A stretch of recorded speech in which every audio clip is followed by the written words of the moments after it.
Well, 22-1 to win the Munster Championship. I actually looked in the paper during the week to make sure we were still in the Championship. I wasn't sure had we been knocked out announced to me, but nobody's given us a chance. But we're happy enough. We had a couple of great performances in the league. We're disappointed with with the first half against Galway because we had a chance to get to the semi-final. But overall against Tipperary, against Cork and against Clare, and even against Kilkenny for long periods, we played very well. And it was important for us to do well in the league because we had introduced a lot of new players. And talk about blooding players, that's the place to blood them at the very top level, and that's what happened. So, based on that, we've worked hard in training. We've played 3 or 4 challenges recently. So we feel we're in a good place. But the thing about the first round of the Championship, you never know exactly where you stand until the ball is thrown in Tullis. Munster hurling is just so competitive, anybody in the competition could actually win it, so if you go through the last few years, there's only been a pocket of ball in it, regardless of who's playing who. So literally it could be a point either way, or it could be a draw even, so it's so difficult to kind of put even a score or to give a difference in points or goals or so on. The aspirations are to go out and win it, to win every game. We believe we were competitive in the league.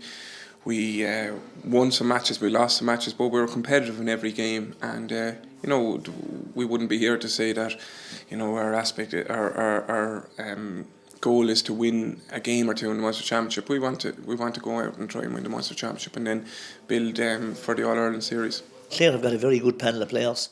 They won an Under-21 All-Ireland 3 years ago, and they won a second Under-21 All-Ireland, which means basically they have 2 separate panels of players who have been successful to pick from, and they also have a nice core of older players. I think Clare are in a very, very good place.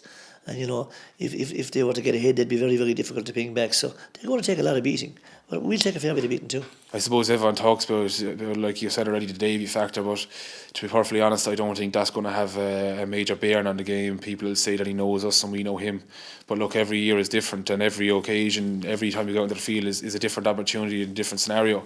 I don't think that you can say this fella's going to do this and this fella's going to do that. That just doesn't work in hurling. You can say it in other sports maybe, but it's just not the case here. But when you walk over the white lines on Sunday, that's when it starts. There's nothing that one person can really change too much. There's a lot more youth after coming in, and there's young guys coming in who have won things underage, and they bring a good confidence and a lot of positivity to the setup. And another thing that we've tried to work on is our tackling in the forwards, and I think the lads were testament to that during the whole league. I think we did work hard as a forward line, which probably in the past, we didn't, and it cost us for games. So that's one thing that I think we have improved on. I think deep down people are quietly, think this team has got a very good chance.